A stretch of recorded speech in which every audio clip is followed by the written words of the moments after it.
চলে যেতে চাই আমাদের অতিথির ঘটনায়। আমার সাথে আছেন পাপ্পু ভাই। ধন্যবাদ ভাইয়া। তো আমরা তাহলে ঘটনায় চলে যাই। হ্যাঁ, ঘটনা শুরু করি। ওকে, অবশ্যই। তো কয়েকদিন আগে একটা কাজে আমি ঢাকায় যাই।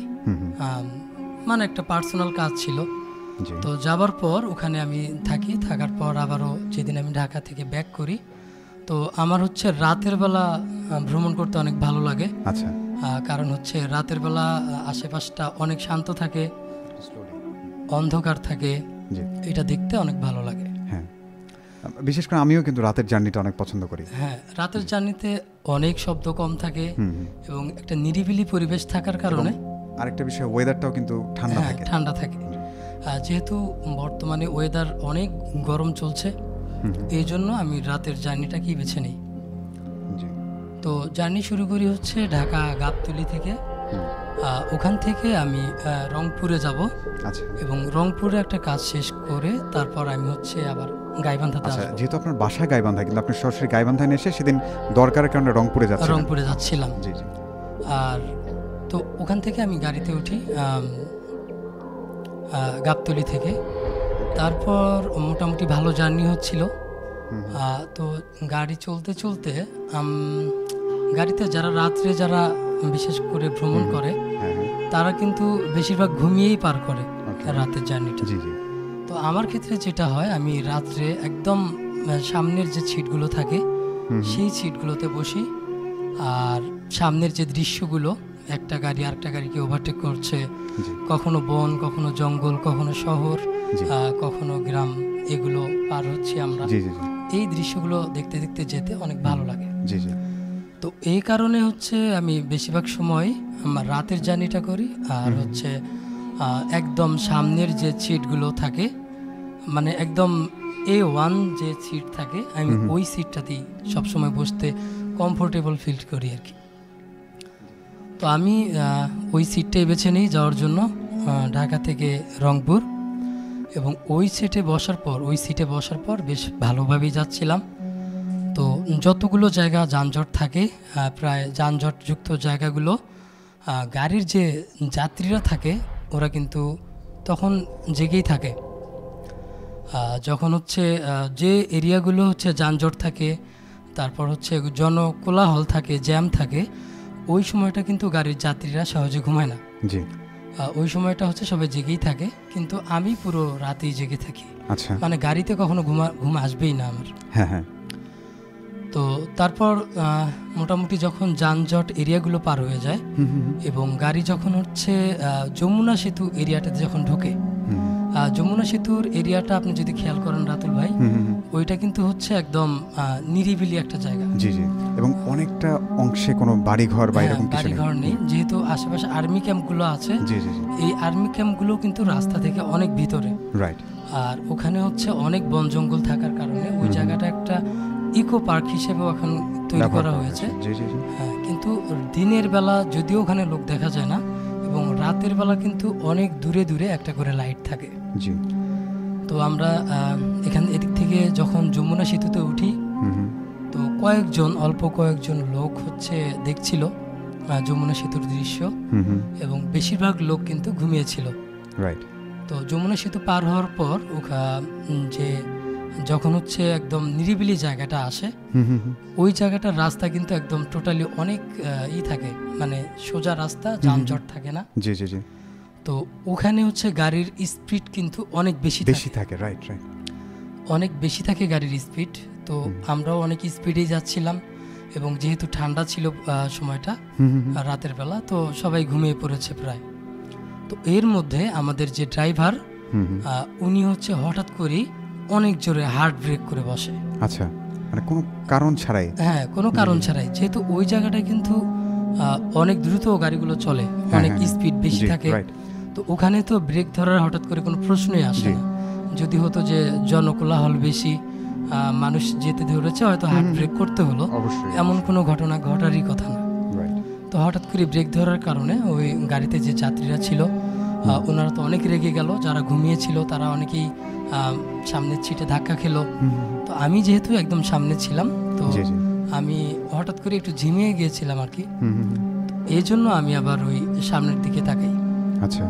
তো যে কি হলো সামনে, যে হঠাৎ করে ব্রেক ধরতে হলো, তো দেখি যে একটা বৃদ্ধ লোক, জি মানে যদিও বৃদ্ধ লোক হলে অনেক বৃদ্ধ কি দেখা যায় কি যে ওনারা হচ্ছে হেলে পড়ে, কোমরটা অনেকটা হেলে পড়ে এবং ওনারা হেলে হলে একটা লাঠি নিয়ে চলে লাঠি যায়। নিয়ে চলাচল করেন। ঠিকভাবে রাস্তার মাঝখানে একটা লোক, বৃদ্ধ টাইপের একটা লোক, অনেক বৃদ্ধ, বয়স 80-90 বা এরকম হতে পারে, তো উনি হচ্ছে একটা লাঠি হাতে ওই রাস্তা পার হচ্ছে। আচ্ছা। এবং রাস্তা পার হচ্ছে খুবই স্লো, হুম, একদম ধীর গতিতে, যেহেতু বৃদ্ধ মানুষ। জি জি। তো ড্রাইভার হচ্ছে একদম অবাক হয়ে তাকিয়ে আছে ওই বৃদ্ধের দিকে। আচ্ছা। তো গাড়ির যাত্রীরাও ততক্ষণে কিন্তু সামনের দিকে তাকিয়েছে যে কেন ব্রেকটা ধরা হলো, এত স্পিডের গাড়ি, এত হঠাৎ হার্ড ব্রেক ধরার কারণ কি। তো তখন তারা দেখলো যে ওখানে ওই বৃদ্ধটা যাচ্ছে। জি। তো তখন তারা ড্রাইভারের সঙ্গে রাগারাগি কমিয়ে দিল এবং বলল যে আপনি সাবধানেই গাড়ি চালান। কিন্তু ড্রাইভার আর হেল্পারের মধ্যে কোনো একটা কথা হচ্ছিল যে আসলে সম্ভবত ওই বৃদ্ধ আগেও এই রাস্তা দিয়ে এভাবে কখনো পার হয়েছিল। তো তারপর ওনারা যখন বৃদ্ধ পার হয়ে গেল, ততক্ষণে আমাদের পিছনে, যেহেতু ওয়ান ওয়ে রোড ওইটা, ওই দিক থেকেও রাস্তা আসছিল, গাড়ি আসছিল, আবার এদিক থেকেও যাচ্ছিল, এই জন্য আমাদের পিছনে মোটামুটি গাড়ির হর্ন বাজানো শুরু হয়ে গেল যে হচ্ছে গাড়িটা দাঁড়িয়ে রয়েছে কেন। তো তারপর বৃদ্ধ পার হয়ে যাওয়ার পর গাড়ি আবারও যথারীতি টানা শুরু হলো। তো যমুনা সেতু পার হওয়ার একটু পর কিন্তু সিরাজগঞ্জ চলে আসে। তো সিরাজগঞ্জ আসার পর ওখানে হচ্ছে যে হোটেল বিরতি দেয় ফুড ভিলেজে, ওখানে হোটেল বিরতি দেওয়া হলো।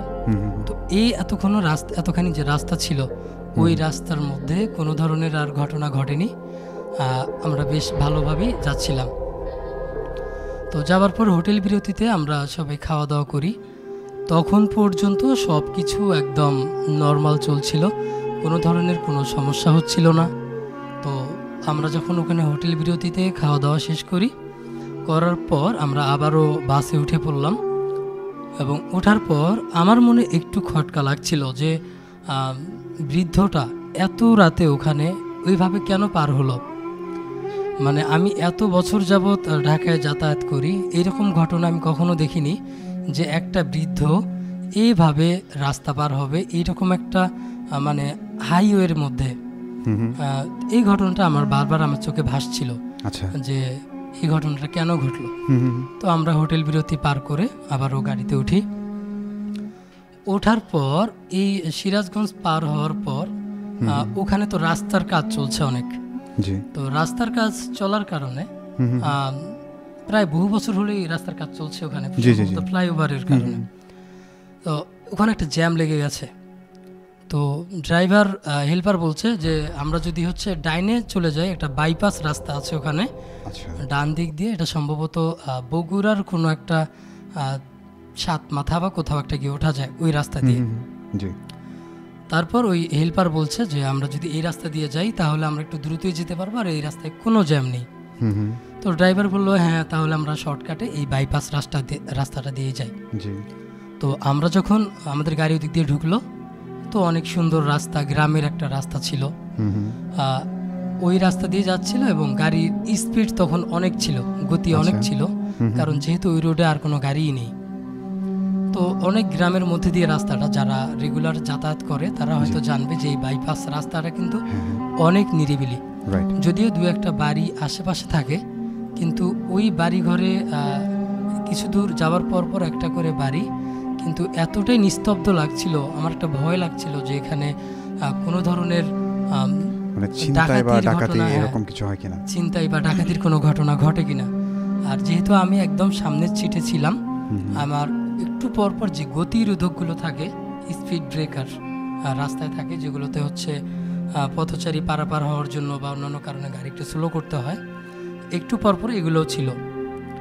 তো তারপর একটা স্থানে এসে ওখানে কোনো বাড়িঘর কিছুই নেই। তো ওখানে হচ্ছে গাড়িটার স্পিড আবারও বেড়ে যায় এবং কিছু দূর যাওয়ার পরে হঠাৎ করে যে ড্রাইভার ছিল এই ড্রাইভার আবারও হঠাৎ করে এইরকম একটা জোরে ব্রেক কষল।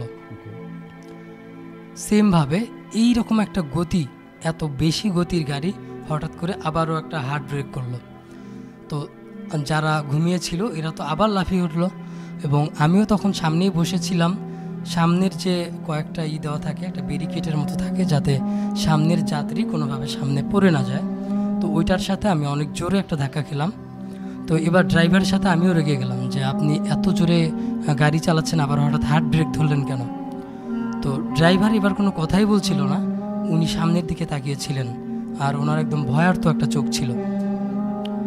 তারপর উনি একদম সামনে তাকিয়েছিলেন। এবার যথারীতি পিছন থেকে কয়েকজন যাত্রী ড্রাইভারের কাছে আসলো, এবং আসার পর উনি সবাই যখন সামনের দিকে আমরা তাকালাম, তখন দেখি রাতুল ভাই, ওই যে বৃদ্ধ লোকটা, যেটা হচ্ছে যমুনা সেতু পার হবার পর এইভাবে হেঁটে যাচ্ছিল, রাস্তা পার হচ্ছিল, সেই একই বৃদ্ধ একইভাবে এই রাস্তা দিয়ে পার হচ্ছে, যেটা কয়েক কিলোমিটার, প্রায় 10 বা 20 কিলোমিটারের বেশি হবে। এত দূরে একটা বৃদ্ধ রাস্তা পার হচ্ছিল, উনি আবার কিভাবে হচ্ছে এখানে আসলেন, এবং সেম রাস্তাটা কিভাবে উনি পার হচ্ছেন? এক ঘটনা তো দুইবার ঘটার কোনো কথাই না। তো সবাই একটু আতঙ্কিত হয়ে গেল যে এটা কি আসলে কোনো ব্যাখ্যাতীত ঘটনা কিনা, বা এর কোনো ব্যাখ্যা আছে কিনা, যে এরকম ঘটনা কেন ঘটবে, একই বৃদ্ধকে কীভাবে বারবার পার হবে। তো অনেকেই হচ্ছে সূরা পড়া শুরু করলো। তখন অনেকেই বলছিল যে ভাই সম্ভবত এটা ভালো কিছু না, আর অনেকেই বলছিল যে এই রাস্তা দিয়ে যারা যায় তারা নাকি অনেক সময় পথ হারিয়ে ফেলে, এরকম ঘটনাও ঘটে। কিন্তু এই বৃদ্ধ বারবার কেন পার হচ্ছে এটা আমরা বুঝতে পারছিলাম না। তো এক সময় ওই বৃদ্ধ আবারও রাস্তা পার হয়ে গেল, সবাই যার যার মতো ছুরা পড়ছিল, এবং আমরা যথারীতি পার হয়ে গেলাম।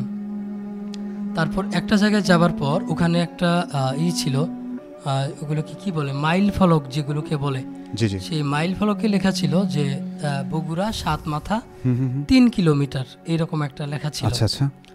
তো আমরা এই বৃদ্ধকে দেখার পর তখন অলরেডি সবাই আতঙ্কিত হয়ে গেছে যে একই দৃশ্য দুইবার কেন ঘটলো, এবং ড্রাইভারকে বললো আপনি একটু সাবধানে চালান, আর যেভাবেই হোক এই রাস্তাটা আপনি দ্রুত পার হয়ে যান।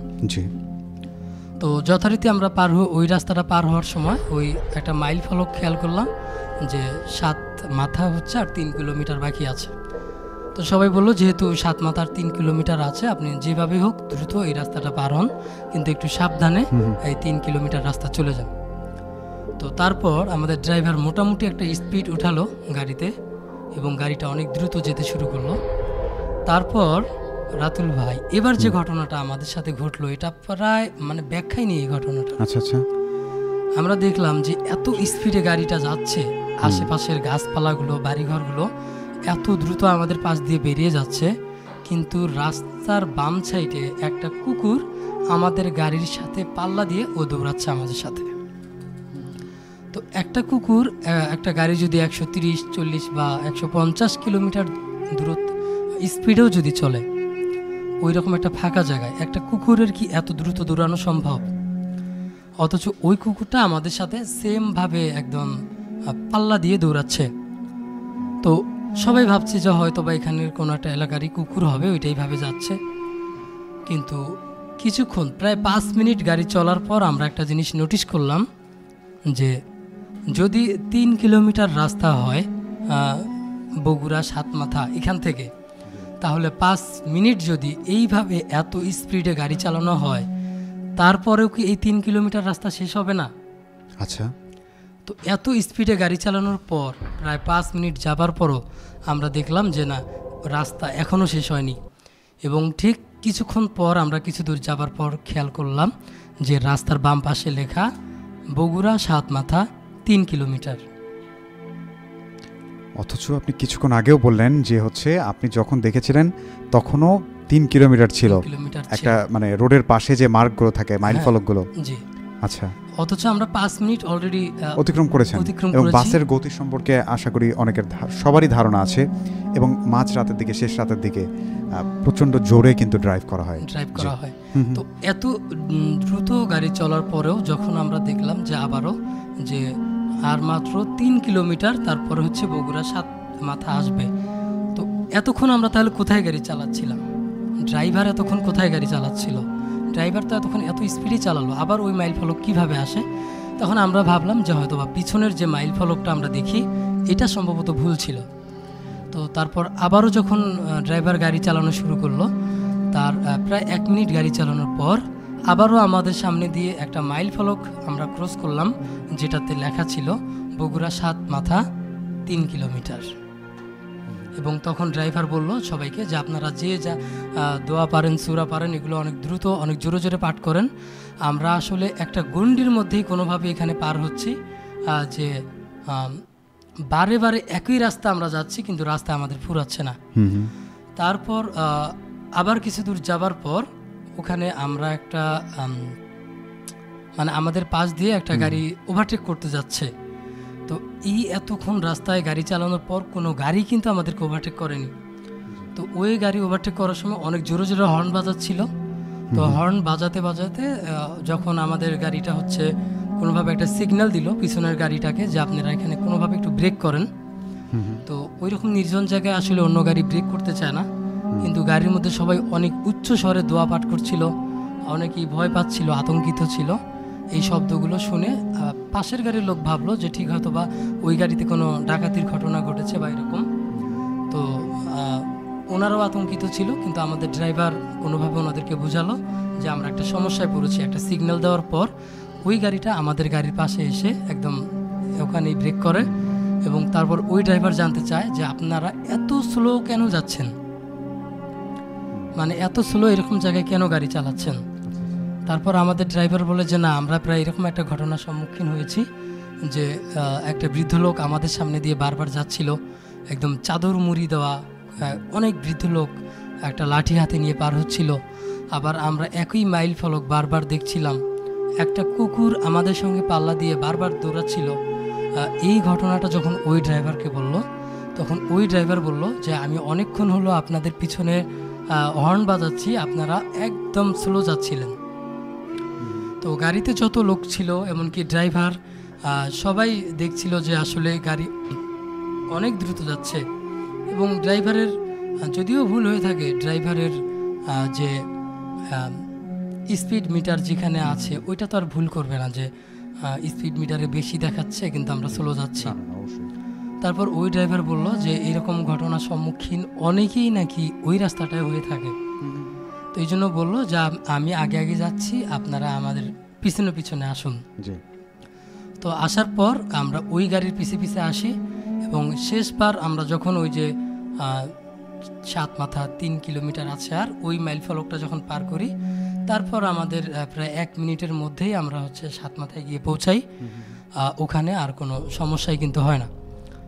তো তারপর ওই বাকি যে রাস্তাটা ছিল, মানে বগুড়া থেকে রংপুর পর্যন্ত এত পথ, দীর্ঘ পথ আমরা পাড়ি দেওয়ার পর প্রায় যখন আমরা পলাশবাড়ির পরের যে রাস্তাটা আমরা যখন পার হই, এতটুকু রাস্তায় কিন্তু রাস্তার কাজ চলছে। এই রাস্তাগুলোতে মোটামুটি জনবহুল এবং সামান্য যানজট ছিল, এই জন্য হচ্ছে আমরা আর কোনো ওইরকম ঘটনার সম্মুখীন হইনি।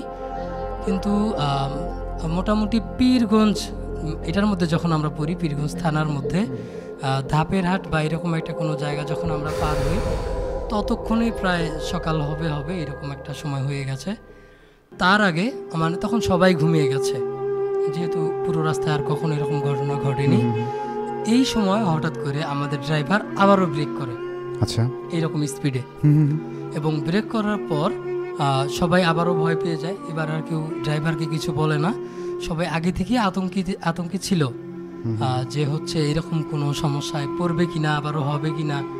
তো হঠাৎ করে ড্রাইভার আবারও যখন ব্রেক করে, তখন দেখা যায় যে ওই বৃদ্ধ লোকটা আবারও রাস্তা পার হচ্ছে। তো ঠিক ওই সময় বৃদ্ধ লোকটা এবার রাস্তা পার হওয়ার সময় একদম রাস্তার মাঝখানে এসে আমাদের দিকে, মানে গাড়ির দিকে তাকায়। তো আমি যেহেতু সামনের সিটে ছিলাম, আমি একদম ক্লিয়ারলি জিনিসটা দেখতে পেরেছি। হ্যাঁ, ওই লোকটা, বৃদ্ধ লোকটা একদম আমাদের দিকে তাকায় ওখানে দাঁড়িয়ে, এবং তিনি হয়তো কিছু একটা বলছিল ওখানে, যেটা আমাদের বুঝিনি। কিন্তু ওনার চামড়া, মুখের যে ফেসটা ছিল, এটা একদম কোকড়ানো চামড়া ছিল। দেখে মনে হচ্ছিল ওনার বছর 100 বছর না 1000 বছরও হতে পারে। ওনার মুখে যে একটা হাসি ছিল, এটা আসলে বিদ্রুপের হাসি কিনা আমি জানি না, বা কিসের হাসি, কিন্তু অনেক ভয়ঙ্কর একটা, যেটা বললে এখনো আসলে গায়ের লোম দাঁড়িয়ে যাচ্ছে। এইরকম একটা ভয়ঙ্কর ওনার হাসি ছিল। ঠিক ওই সময়ে আমরা হচ্ছে ফজরের আজান শুনতে পাই। আচ্ছা। এবং সঙ্গে সঙ্গে ওই বৃদ্ধ আমাদের সামনে দিয়ে অনেক দ্রুত পার হয়ে যায়, মানে চোখের পলকে রাস্তাটা পার হয়ে একদম একটা সামনে ফাঁকা একটা যে পাথার থাকে, বিল থাকে, এরকম একটা বিলের মধ্যে দ্রুত হেঁটে চলে যায়। ওকে। তো ড্রাইভার আমাদেরকে বলে যে আমাদের ভাগ্য অনেক ভালো ছিল, যদি কোনোভাবে আমরা ওই যে বগুড়ার ওখানে যদি কোনোভাবে ওই বাস ড্রাইভার যে আমাদেরকে সঙ্গ দিয়েছিল তাকে যদি না পেতাম, তাহলে হয়তো একটা দুর্ঘটনা আজকে আমাদের সাথে ঘটতে পারতো। এবং যেহেতু এই শেষ সময় বৃদ্ধ যেভাবে আমাদের দিকে তাকালো, হয়তোবা আজকে কিছু একটা হতে পারতো। কিন্তু শেষ সময় এসে আমরা ফজরের আজান এমন একটা সময় হয়ে যাওয়াতে হয়তোবা আমরা একদম মানে সেফ ভাবে আজকের মতো বেঁচে গেলাম। তো এটা রিসেন্ট একটা ঘটনা রাতুল ভাই, যদি হতো যে অনেক আগের ঘটনা তবু মেনে নেওয়া যেত। এটা এই কয়েকদিন আগে, এক সপ্তাহ আগের একটা ঘটনা।